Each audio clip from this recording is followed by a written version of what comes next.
Diana, at present you're playing in Pygmalion at the Albury Theatre in the West End. What stimulates you about playing Eliza? She's a changing creature, and I like changing. She begins as this ragamuffin and has a desire to better herself and struggles to do so against odds uncounted. Higgins picks her up, develops her into something which is not really her, and then having found a stage of development through Higgins, she then has to go a step further herself, and she has the courage to do all this, always. And I identify very strongly with the early scenes, and she's sort of this rather bewildered, noisy, raucous creature who wants to get fined, has a brain and wants to use it. And then the middle stage, where she is outwardly beautiful, yes, serene, and inwardly lost. Absolutely. She doesn't know what she's doing. She's just doing what she's been told to do, but it doesn't have any reality for her at all. And the final stage, have you got there yet? I don't think you ever get to the final stage. I mean, I hope by the time I'm 80-odd, if I'm still alive, then I'm still learning and moving forward, you know, and making mistakes. One always does. Mm. There are a great many moments in that play of comedy for you. Do you like playing comedy, or do you see yourself mainly as a dramatic actress? I like comedy best. I like it best because it's such a joyous thing. There's a man in the front row, as there was yesterday, doubled up with laughter. He was mopping his eyes. I wanted to laugh as well, even though it was me and the other people on the stage. It was making him laugh. It's a very immediate thing. It communicates itself everywhere. Laughter is absolutely beautiful. Also, it's possibly one of the most difficult things. Mm. I admire and respect comedians because all good comedy has a basis of truth, which is very difficult to define and find, and you have to keep that basis of truth and overlay it with comedy. So there's always a sort of fine line of tragicomedy in all true comedy.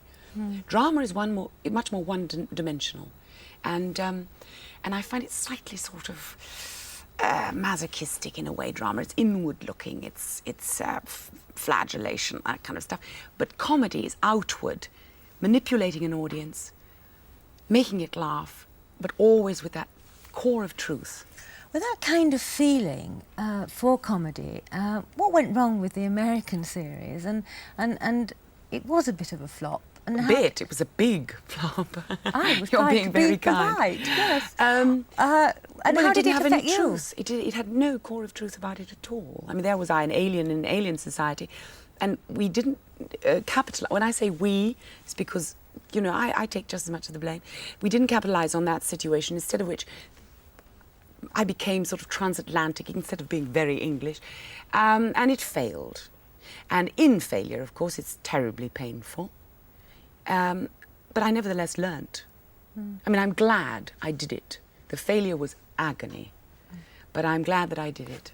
That moves me on to the American scene a little bit, in a question I'd like to put to you, about the Americans and politics. I think that in America, actors and actresses become involved with politics quite readily.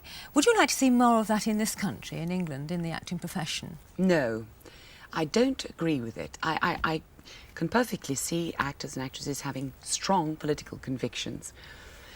But on the other hand, I rather wonder whether it's not slightly immoral to use your muscle, which is an American word, meaning your stardom or whatever it is, to manipulate other people to signing, doing, demonstrating, all that kind of stuff. I try and remain as apolitical as possible, and whatever I do is on a humanitarian level.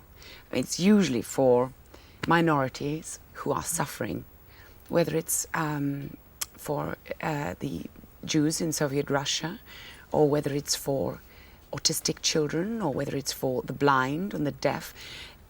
And yet that can sometimes come across as political activity, it's unfortunate. as indeed it did with the Panoffs. I mean, yes. This is a cause you became involved with a great deal.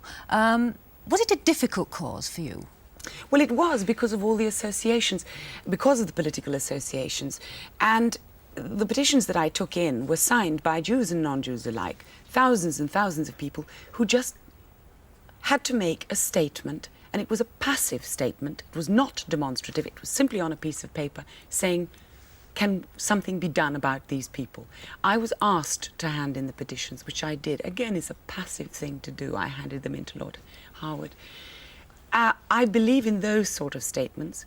Thereafter, the demonstrations that went on, I disassociate myself from completely, because inside the theatre, I think it's ill-mannered, ill-judged, and altogether the wrong way to go about things.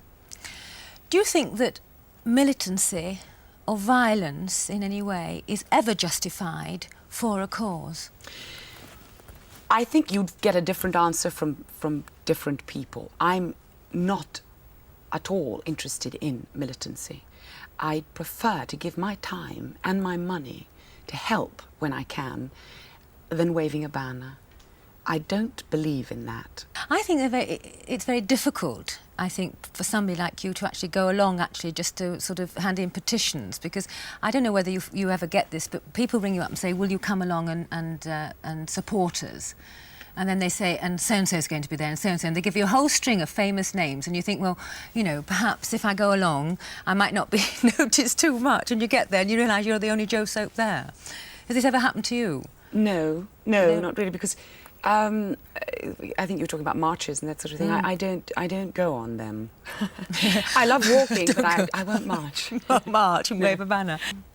Have your attitudes to marriage changed since your own recent one broke down? Yes, I did. I was against marriage, and then I got married, and it didn't work.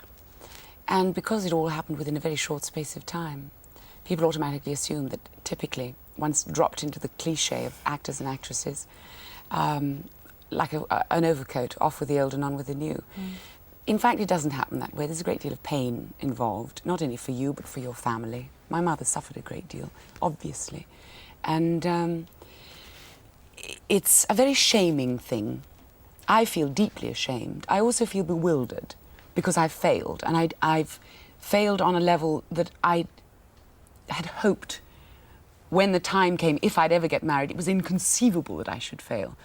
I suspect that I failed because I'm 35, now 36, I was 35 when I got married, and somewhat unbending and unchanging in that independence.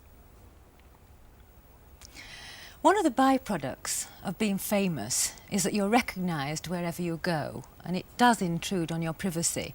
What lengths do you go to keep your privacy, and do you mind being recognised?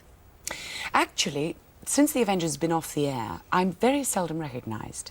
When you get into a taxi and he really looks at you, then I'm recognised. But in the street, I can move more or less anywhere I want, and people don't recognise me, which I must say I enjoy. I felt beleaguered when I was recognised. You know, you'd be walking down the street with 2 carrier bags, and somebody would come up and say, can I have your autograph? And you were in a hurry because you had then to collect the dry cleaning and go home and cook dinner. You would put the bags down and sign it and be nice.